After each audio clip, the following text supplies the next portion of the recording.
हरे कृष्णा। श्रीजी पद हरिचरण चिंतन secrets of Bhagavatam कक्षा में आपका बहुत बहुत स्वागत है जी। तो आज की कक्षा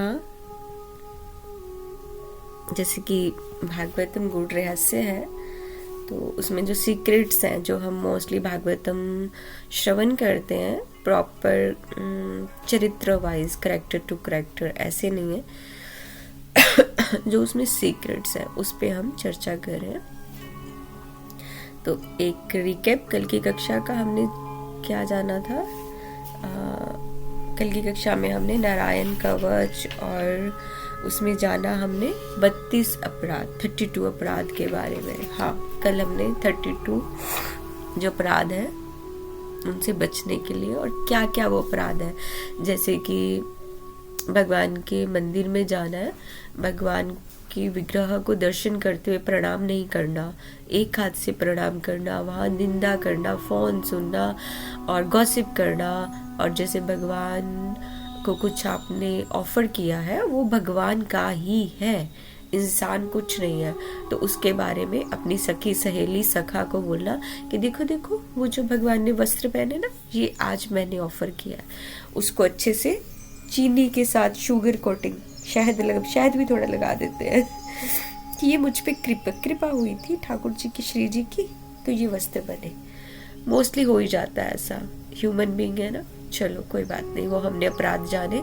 और सबसे मेन जो हम आज से आपने ये बात याद रखनी है, अगर आप किसी को देखो तो जरूर बोलना है। कई बार हम मंदिर में देखते हैं ना कि वो पूरी परिक्रमा नहीं करते, तो वो वहीं पे राउंड राउंड घूमते हैं कि हमारी परिक्रमा। हमेशा उनको थोड़ा सा माफी मांग के वंशा कल्पतरु करके बोलना है कि माता जी प्रभु जी माफ कीजिएगा, लेकिन ऐसा नहीं करना चाहिए। उसमें क्या कर रहे हैं, हम भगवान को पीठ दिखा रहे हैं। तो चलिए आज की कक्षा में प्रवेश करते हैं, चलते हैं। मंगलाचरण उच्चारण, गुरु को प्रणाम, माता पिता को प्रणाम, क्योंकि माता पिता माँ हमारे जीवन में है, तभी हम भक्ति पथ पे चलते हैं और हमारे जीवन को सही रास्ता कौन बताती है, माँ। पहले गुरु माँ, उसके बाद गुरु मिलते हैं, गुरु हमें भगवान से मिलाते हैं। तो मंगलाचरण उच्चारण करते हैं। गुरुवे गौर चंद्राय राधिकाय तदालय कृष्णाय कृष्ण भक्ताय तद्भक्ताय नमो नमः। ओम ज्ञानं तिमिरान्धस्य ज्ञानाञ्जन शलाकया चक्षुरुन्मीलितं तस्मै श्री गुरुवे नमः। तप्त कांचन गौरांगी श्री राधे वृंदावनेश्वरी वृषभानुसुते देवी प्रणमामि हरिप्रिये। हे कृष्ण करुणा सिंधु दीनबंधु जगतपते गोपेश गोपिका कांतम गोपेश गोपिका कांतम राधा कांत नमस्तुते। मुझे क्षमा कीजिएगा, मुझे बहुत कफ कोल्ड है।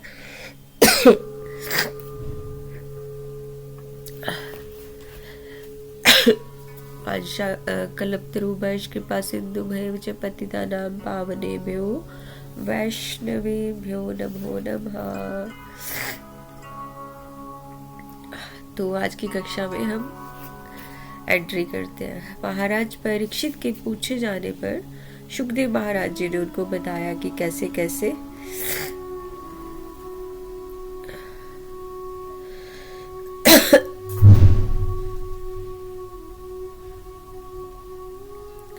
कैसे कैसे इंद्र को वैष्णवी कृपा, कौन सी वैष्णवी कृपा, नारायण कवच, नारायण कवच की कृपा से उनको पुनः सिंहासन मिला। किससे, किसके, विश्वरूप जी ने बताया, त्वष्टा के पुत्र विश्वरूप जी ने बताया। अब विश्वरूप के बारे में जानते हैं। विश्व त्वष्टा के पुत्र, उनकी माँ असुर योनि से थी, असुरों के उसमें थी। तो विश्वरूप के 3 सिर थे, उनके 3 सिर थे। तो जो देवता के पुरोहित बने थे विश्वरूप, जैसे आपने पिछली कक्षा में अगर आपको याद होगा, एक मुख से वो, एक जो सर था ना वो उसका मुख भी होगा, मुंह से वो सोमरस पान करते थे, सेकंड मुख से वो सुरा पीते थे, थर्ड से अन्न खाते थे। उनके पिता देवता थे, माता उनकी दैत्य कन्या थी। अब देवताओं के पुरोहित कौन हुए? विश्वरूप जी। अब वो नित्य यज्ञ करते थे, क्योंकि यज्ञ करने से देवता हो या असुर जिनके भी यज्ञ क्यों होते हैं, इतने बड़े बड़े यज्ञ करते देवता लोग, उससे उनको बल मिलता है। तो देवताओं ने देखा कि विश्वरूप तो उनके बहुत मन से यज्ञ कर रहे हैं, तो वो आए विश्वरूप के पास और उनको बोला कि तुम उसके दैत्य कन्या के पुत्र हो, तो तुम्हारा कुछ ना कुछ रिस्पॉन्सिबिलिटी अपनी माँ के लिए भी बनती है, और शास्त्रों में लिखा है कि माँ का अधिकार पुत्र पे ज्यादा होता है। तो तुम क्या किया करो, नहीं तुम उनके हो पुरोहित, उनके प्रति रहो, बस जब आहुति करते हो ना, आहुति करते समय एक आहुति अपनी चुपके से दैत्यों के नाम मतलब उनकी माँ दैत्य कन्या थी ना, दैत्यों के नाम की दिया करो। तो ये माता के प्रति तुम्हारा जो फर्ज है ना, जो भी तुम्हारा है रिस्पॉन्सिबिलिटी, वो भी पूरी होगी। इस तरह उन्होंने इमोशनली ब्लैकमेल किया विश्वरूप जी को, आजकल की लैंग्वेज के अकॉर्डिंग इमोशनली। तो आहुति मीन्स क्या है, यहाँ पे आता आहुति मीन्स बल बढ़ता है। तो इस तरह दैत्यों की भी बल में वृद्धि होने लगी, इधर आहुति हो रही थी, देवता तो होंगे। इंद्र ने देखा कि इनको तो हमने अभी पूरा ध्वस्त कर दिया था, बिल्कुल ये निर्बल हो चुके थे, ये फिर से इनमें बल कहाँ से आ रहा है। तो जब इंद्र को पता चला कि ये तो विश्वरूप एक आहुति उनके नाम की करे, बिना सोचे समझे बस एकदम गुस्सा आ गया कि पैसा हमारा, सब कुछ हमारा, सामान हमारा, स्थान हमारा, और ये उनको उनके नाम की आहुति कर रहे हैं। जैसे हम कल की कक्षा में हमने बात की थी कि स्वार्थ की बात की थी ना। मुझे माफ कीजिएगा, मुझे थोड़ा सा कक्षा फास्ट क्योंकि मेरे पास गैजेट्स नहीं है, आई हैव ओनली 25 मिनट्स, तो ये थोड़ा टॉपिक बहुत बड़ा है, तो मैं फास्ट बोलती हूँ, मुझे क्षमा कीजिएगा। तो कल की कक्षा में हमने बात की थी स्वार्थ की, कि मतलब वही विश्वरूप जो पुरोहित हुए थे इनके, अगर आपको याद होगा, इंद्र सभी देवता उनके द्वार पे भीख मांगने गए थे कि आप हमारे पुरोहित हो जाओ। ब्रह्मा जी के पास गए थे, तो ब्रह्मा जी ने उनको बोला था। तो उन्होंने क्या किया, बिना सोचे समझे गुस्से में विश्वरूप का सर धड़ से अलग कर दिया। अब उनके 3 सर तीनों फेंक दिए। देखिए, देवता होकर भी उनके मन पे कंट्रोल ही नहीं है। हम लोग क्या है फिर, अब लग गया इंद्र जी को ब्रह्म हत्या का अपराध। अब हम भी धीरज नहीं रखेंगे, पेशेंस नहीं होंगे, हम तो पता नहीं कितने अपराध करते हैं। अब यहाँ पे फिर 2 ही रास्ते दिखे, कौन से, स्वार्थ परमार्थ। अब हमें कहाँ जाना है, भगवान ने भी बोल दिया है, अर्जुन को बोला है गीता में।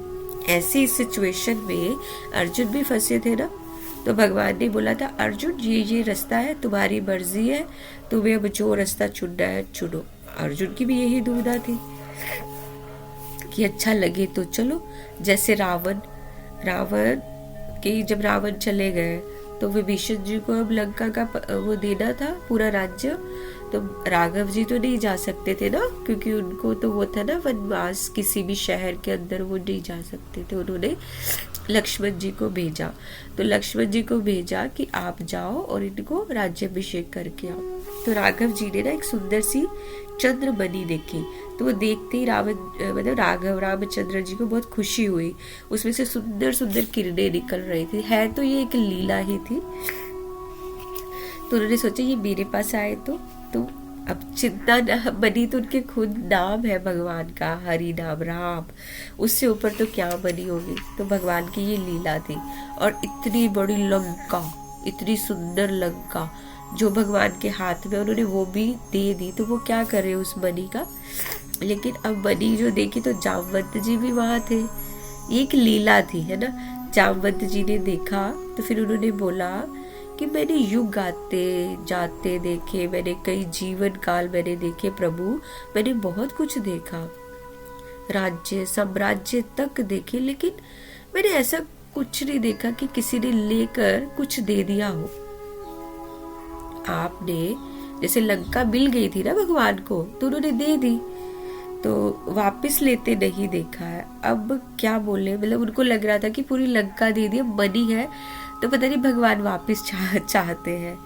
तो तब उन्होंने भगवान को, लेकिन मर्यादा पुरुषोत्तम राम, अब जामवंत जी क्लियर कैसे बोले, तो आदि पुरुषोत्तम मर्यादा पुरुषोत्तम भगवान राम जी ने बहुत उससे प्रतापी, मतलब इतने राम भगवान कितने उच्च, तो उनको बोलने से पहले जामवंत जी सोच रहे हैं। लेकिन जब बोला कि कोई भी वस्तु वापस नहीं लेते हैं, मैंने आज तक नहीं देखा राघव, तो भगवान ने बोला कि आपसे मुझे यही उत्तर चाहिए था, क्योंकि उनकी लीला थी ये। तो भगवान स्वार्थ और परमार्थ से आई थी ये वाली बात कि स्वार्थ और परमार्थ क्या है। स्वार्थ नहीं था कि परमार्थ था, आया जो उन्होंने दे दिया, आई हुई वस्तु को दे दिया वापस। लंका तो उनके पास आई थी ना, तो भगवान ने खुद फिर से उनको लंकापति बना दिया। अब अर्जुन को भी सेम बोला, कर्मण्यधिकारस्ते, जाओ भाई जो तुम्हारा कर्म जैसा करो। यहाँ पर अब भटका जीव है, जैसे अर्जुन भटक गए, अब तो उसको कौन पकड़ता है। एक भटके जीव को गुरु ही सही रास्ते पर लाता है। गुरु की आवश्यक, जब हम भटक जाते हैं ना जीव, हम जीव बद्ध जीव रास्ते से भटके हैं, अगर हम किसी और का संग करेंगे, कुसंग करेंगे, हम गलत मार्ग पे जाएंगे। हमें सही मार्ग पे कौन लाता है? गुरु। गुरु की आवश्यकता है, सत्संग की आवश्यकता है। सत्संग ये नहीं कि जाके आप तालियां बजाओ और गाने वाने गा लिए, वो वाला सत्संग नहीं, सत्संग। तो इसलिए भगवान की सुनो, डरो मत। हमें हमेशा भगवान, ये डरना चाहिए हमें पापों से डरना चाहिए, भगवान से कभी नहीं डरना चाहिए। पाप से डरना चाहिए, अपने अभिमान से डरना चाहिए, अहंकार से डरना चाहिए। और हम पाप करते हैं, फिर न्यू ईयर पे जाते हैं, गंगा स्नान करके आ जाएंगे। पूरा साल हम पाप करेंगे, फिर उसके बाद बोलेंगे बस से ट्रिप्स जा रहे हैं, चलो वृंदावन चलते हैं, एक यमुना जी में डुबकी लगा के सारे पाप दे आएंगे, गंगा जी में डुबकी लगाएंगे, सारे पाप दे आएंगे। अब नेक्स्ट देखेंगे आगे, अगले साल कौन सा क्या होगा, कैसे देखेंगे। लेकिन यहाँ पे एक बात आई वांट टू क्लियर, पाप कभी भी नष्ट नहीं होते हैं। पाप जब तक पश्चाताप नहीं होगा ना, कभी नष्ट नहीं होंगे। और जो धर्म की आड़ में करते हैं, जो अपने आप को दिखाते हैं कि मैं बहुत भक्त हूँ, मैं ये कर रहा हूँ, मैं वो कर रही हूँ, और उसकी आड़ में किए गए जो अपराध है, वो पाप तो कभी भी नष्ट नहीं होते। बिल्कुल स्ट्रेट रहना चाहिए भक्ति में, बिल्कुल कोई वास्ता नहीं किसी से। हम यहाँ कोई रिश्ते बनाने नहीं आए, ना रिश्ते बनाने हैं, ऑलरेडी जो है उनके प्रति हम सरेंडर है, उनको निभा ले और भगवत धाम जाने की तैयारी करें। और हमेशा सबका अच्छा सोचना है, कभी किसी का बुरा नहीं, कि ऐसा नहीं सोचना कि मेरा ही अच्छा हो दूसरे का बुरा हो। ये भी एक पाप है। अब कई बार ऐसा होता है कि हम भावना, जो जैसे बहुत इमोशनल है, तो वो किसी को भक्ति का बताने के लिए लोग उसको पता है क्या समझते हैं कि ये सामने वाला शायद ये बहुत अहंकारी है, ये अपनी भक्ति को बढ़ा चढ़ा के बोल रहे हैं। ये बात नहीं होती है। अगर वो आपको कुछ अपना एक्सपीरियंस बता रहे हैं प्रभु जी या माता जी, दैट मीन्स कि वो आपके वेल विशर है, आपको वो आगे बढ़ाना चाहते हैं कि प्लीज आप भी चलिए। क्योंकि मैंने अपने गुरु महाराज से सुना था कि भक्ति की सीढ़ियां है, कोई 1 नंबर पे, कोई 2, कोई 10 पे है। तो जो 1 नंबर पे खड़ा है उसका भी हाथ पकड़ना चाहिए, पर शर्त ये है अगर उसको भक्ति भाव है तो। अगर वो सिर्फ इस पे है कि अभी मैं YouTube पे हितम्बरीश जी को सुन रहा हूँ, अभी मैं इंद्रेश जी को सुन रहा हूँ, अभी मैं प्रेमानंद बाबा को सुन रहा हूँ, अभी मैं इस तरह की खिचड़ी में है, फिर नहीं। जो एक जगह सरेंडर है और वो चाहता है या चाहती है, तो उनका हाथ जरूर पकड़ो। जो आपको आपके गुरु से रास्ता मिल रहा है जरूर बताओ। अगर वो जानना चाहता है, अगर अभिमान झलक रहा है तो वहीं पे छोड़ दीजिए, राधे राधे, और अपनी साइड पे जाइए, कुछ नहीं करना है। क्योंकि आचार्य क्यों करते हैं ऐसा? सर्वे भवन्ति सुखिनः, क्योंकि सबका सुख चाहते हैं। और सुख किस में है? भक्ति में। जीवन किस में है? भगवान के नाम में। ये नाम नहीं है सारा दिन निंदा करते रहो, फोन कर लो, वो माता जी, वो माता जी, वो माता जी। नो, किसी में नहीं है। स्वार्थ छोड़कर परमार्थ में लगना, यही उत्सव है। हम बोलते ना दिवाली मनानी है, ये करना, नहीं, दिवाली तो ये है, स्वार्थ छोड़ के हम परमार्थ में लगते हैं। देखिए, इंद्र को थोड़ा सा स्वार्थ आया ना स्वार्थ, तो कैसी हो गई उसका जीवन। पहले गुरु का त्याग करके इतना सारा, फिर विश्व रूप जी को खुद से पुरोहित बनाया। अब थोड़ा सा स्वार्थ आ गया कि जिस यज्ञ से हमें बल मिल रहा है, तो वो क्यों मिल रहा है उनको, क्यों मिल रहा है? क्यों? क्योंकि विवेक नहीं था, सत्संग नहीं हुआ, इसलिए गुरु ही नहीं थे उसकी लाइफ में। जिनको बनाया उनको भी सिर धड़ से अलग कर दिया।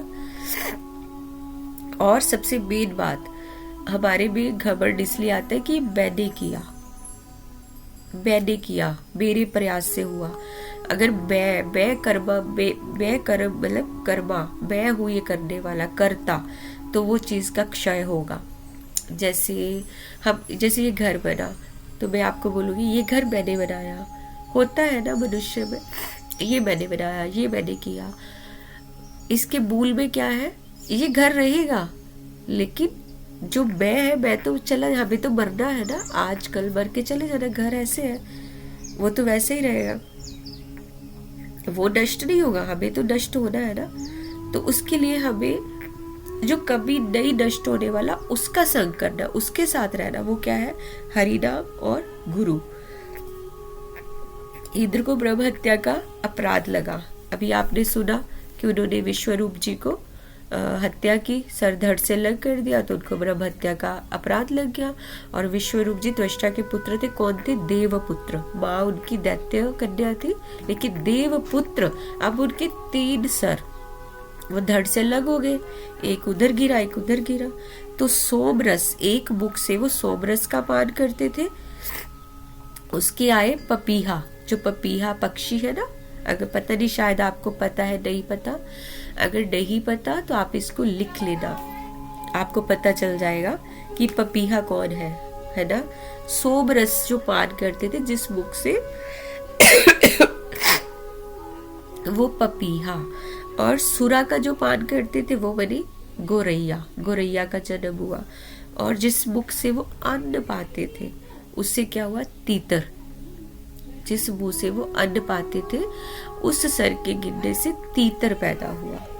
3 पक्षियों का जन्म हुआ, जो इंद्र को पाप लगा। लेकिन इंद्र ने ये अच्छा किया, उन्होंने ना इस पाप को एक्सेप्ट किया। वो चाहते तो नहीं भी कर सकते थे, क्योंकि विश्व रूप इनडायरेक्टली वे में वो कर तो गलत ही रहे थे, कि वो उनके पुरोहित थे। दैत्यों को एक लास्ट होती क्यों दे रहे थे? उससे उनका बल बढ़ रहा था, सिर्फ इसलिए कि अपनी माँ के प्रति। एक जगह देखे तो वो सही भी है, एक जगह देखे तो, लेकिन हम तो जज नहीं कर सकते ना, अपनी माँ के प्रति। अब माँ, जहाँ माँ वर्ड आ जाता है, तो माँ तो सर्व साक्षात शक्ति है हमारी, मतलब सबकी जो माँ है। जहाँ माँ आ जाती है, गुरु भी बोलते हैं अपनी माँ को पूजन कीजिए पहले। तो इस तरह उन्होंने अपनी माँ के लिए वो किया। लेकिन इंद्र ने ना चाहते हुए सब स्वीकार किया। उन्होंने कोई बात नहीं की। 1 साल तक उन्होंने पश्चाताप किया। जब वो 1 साल तक पश्चाताप किया, फिर उन्होंने सबकी सहमति से उनके पाप को 4 भागों में बांट दिया। अब वो पाप खत्म तो नहीं, और सबने बोला हम भी सहन करेंगे। 4 भाग में किया। 1 भाग पृथ्वी को मिला, दूसरा भाग जल को, तीसरा वृक्ष को, 4th स्त्री को। तो साथ में पाप के साथ वरदान भी मिला। कौन सा वरदान जानते हैं? पहले भूमि को, पृथ्वी को क्या मिला कि भूमि बंजर रहेगी। देखते ना आप, कई जगह बंजर है भूमि। वो क्या है? इंद्र की ब्रह्म हत्या का श्राप। इंद्र को जो ब्रह्म हत्या मिली, ये उसका श्राप। साथ वरदान क्या मिला कि जो गड्ढे होंगे पृथ्वी पर वो अपने आप ही भर जाएंगे, वो अपने आप ही देखो भर जाते हैं। और वृक्षों को क्या मिला, वृक्ष सूख जाएगा, वरदान ये मिला कि अपने आप ही वो फिर हरा भरा हो जाएगा। लेकिन ये बात हम सबको किसी को भी नहीं पता है, मुझे भी नहीं पता थी। वृक्ष में जो गोंद है ना, वो उस पाप का परिणाम है, ब्रह्म हत्या का। वृक्ष सूख जाता है, हरा भरा हो जाता है, ठीक है, हो गया। लेकिन उसमें जो पाप का वो जो मिला था ना, ब्रह्म हत्या का है ना श्राप, वो क्या है, वृक्ष में जो गोंद होती है। तो हम लोग क्या करते हैं, हर विंटर्स में गोंद के लड्डू बनाते हैं, गोंद के लड्डू। जबकि वो किसी भी चीज में पड़ जाए गोंद, वो भगवान को ऑफर नहीं होती है।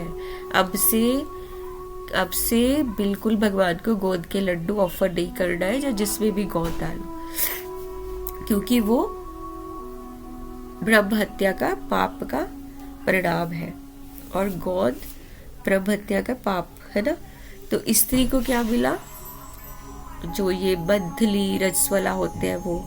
और वरदान क्या था, 3 दिन तक, बस 4th डे आप लोग कर सकते हैं सेवा, 4th 5th डे है ना। और जल को क्या मिला, जल को जैसे पानी को हम देखते हैं ना, जो जलता है तो उसके ऊपर कुछ झाग सी आ जाती है, फैन सी इकट्ठी हो जाती है, कुछ भी पड़ा पड़ा वो ऐसे हो जाता है ना। एक जगह स्थिर रहेगा जल तो वो कम भी होता जाएगा और उस पर गंदगी जमा हो जाएगी, है ना।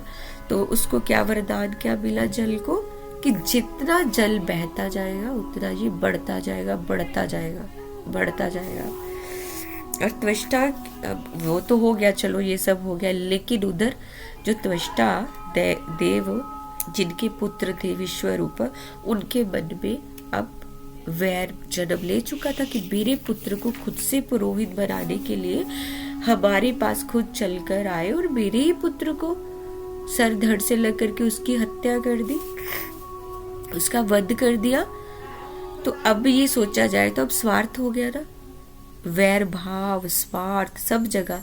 अब मूल बात ये है कि अंतकरण शुद्ध नहीं है। अब अगर आप ये सुन रहे हैं, मैं भी जब ये पूरा अध्ययन कर रही थी तो ये आ रहा था कि स्वर्ग भी सेम है। तो ये वाला जो यहाँ हम रह रहे हैं पृथ्वी लोग, यहाँ भी तो सेम है, सेम एक दूसरे के प्रति वैर ईर्ष्या विरोध यही है ना। और सबसे ज्यादा क्या है, सावधानी हटी दुर्घटना घटी, यानी अभिमान आ गया। अब उनको भी आ गया कि मेरे पुत्र की ऐसे हत्या की गई है। इसमें क्या है जो हमारी हेल्प करेगा कि ये मन में नहीं आए, भागवत भजन। भागवत भजन में सबसे बड़ी बाधा है वैर द्वेष ईर्ष्या अभिमान। और शुकर की जो विष्ठा होती है ना, उसको बोला गया है अभिमान को। जो शुकर होता है ना, उसकी विष्ठा जो है, बोलते हैं उसके समान है ये अभिमान हो गया। अब इसमें एक प्रसंग है छोटा सा, गौड़ीय संप्रदाय के सनातन रूप सनातन जीव गोस्वामी पाद, रघुनाथ दास गोस्वामी पाद हुए। तो कोई उनसे ना शास्त्रार्थ करने आए, तो आचार्य ने नहीं बोला कि नहीं हम तो धाम में भजन साधन करने हैं, हमें क्षमा कीजिए, हम नहीं ये सब कुछ कर सकते, है ना। लेकिन जीव गोस्वामी पाद ने शास्त्रार्थ किया और उनको हरा दिया और उनको थोड़ा अभिमान भी हो गया। इस तरह से रघुनाथ दास गोस्वामी पाद, उन्होंने उनको रघुनाथ या सनातन गोस्वामी पाद ऐसे उनको त्याग दिया, उनको त्याग दिया कि मैं तुम्हें त्याग करता हूँ कि तुम यहाँ पे आए हो, महाप्रभु की कृपा से हमें धाम मिला कि धाम में हमने भजन साधन इसलिए आए हैं, हम शास्त्रार्थ करने आए हैं यहाँ पे। उन्होंने भी खाना पीना सब त्याग दिया जीव गोस्वामी पाद ने। बाद में उनको समझा और सनातन गोस्वामी पाद ऐसे रूप या रघुनाथ दास गोस्वामी पाद लेके उनके पास लेके गए कि प्रभु ये आपका ही बच्चा है, आपका ही जीव है, तो इससे गलती होगी, क्षमा कर दीजिए। लेकिन मूल बात कहने का ये है कि जिस चीज को हम करने आए ना, अभिमान आते, उस रास्ते से हम भटक गए ना। मूल गोल क्या था, हम तो धाम में आए हैं प्रिया प्रियतम की प्रेम के लिए, प्राप्ति के लिए, और ये वासनाओं को अपने साथ लेके चलेंगे तो क्या भजन करेंगे, नहीं कर पाएंगे। वैर द्वेष भेदभाव ये लेके तो हम भजन कर ही नहीं सकते कि अब उसमें क्या हुआ, मैंने उनको हरा दिया, अब सब जगह पे मेरी यश कीर्ति का गुणगान होगा। ये भी सबसे बुरी लत है और इससे क्या बचा सकता है, भागवत भजन। इसके सिवा कोई नहीं। बहुत डेंजरस है कि मुझे वायरल होना है, मुझे फेमस होना है, ये कीर्ति यश अभिमान डेंजरस बीमारी है। परम शांति का मार्ग है सिर्फ भगवान का भजन। लेकिन भगवान के भजन के साथ फिर वहां से लेकिन आ जाता है। वो क्या लेकिन है, भागवत भजन तभी होगा जब हमारे विचार भी शुद्ध होंगे और जो हम संकल्प ले रहे हैं वो भी शुद्ध हो। अपवित्र हो जीव जो है ना, वो सत्संग की पवित्रता को कैसे जान। अगर हमारा जीव हम अपवित्र हैं तो सत्संग से पवित्र हो सकते हैं। अपवित्र जीव, जैसे इस लाइन को इस तरह मैं एक्सप्लेन करती हूँ, मेरे पास समय नहीं है तो मैं शॉर्ट में निपटा रही थी। मतलब पास्ट लाइफ हमारी अपवित्र जिया हमने, बहुत सारे बैड कर्मास किए, लेकिन अब सत्संग में है और भगवान के शरणागत है और हमारे विचार भी शुद्ध हो चुके हैं, भाव संकल्प सब शुद्ध है, तो हमें भगवान से मिलने के लिए कोई नहीं रोक सकता। पास्ट जो हो गया वो हो गया, छूट गया। अब तो अपना लिया ना, गुरु कृपा हो गई, ठाकुर कृपा हो गई, यही तो मेन चीज है। लेकिन यहाँ भी एक लेकिन परंतु सब जगह है। भाव शुद्ध, संकल्प शुद्ध, और अब कहीं भी बैठ के कोई निंदा चुगली कुछ नहीं, सिर्फ भागवत प्राप्ति का रास्ता। अब परीक्षित महाराज जी को बताया सुखदेव गोस्वामी महाराज ने कि देखो परीक्षित, यही सब विद्या है, तामसी राजसी सात्विक, यही है ना सारी विद्या, सब आ गई। वो हमारे अंदर ही कल ही हमने बात भी की थी। लेकिन अब जैसे बहुत सारे मंत्रास हैं, कितने सारे हैं, हम लोग सब मंत्रा कर करके यज्ञ करते, सब कुछ करते, तो हम तो पागल हो जाएंगे। इसलिए महादेव ने ये जितनी भी शक्तियां थी इनको कील दिया था कि अब करो, तुम्हारे पास एक ही चीज है। क्या है वो? नाम। नाम के सिवा तुम्हारे पास कुछ भी नहीं है। नाम नामकारी बहुधा निज सर्व शक्ति सत्रापिता नियमते स्मरणे न काला एतादृशी तव कृपा भगवान ममापि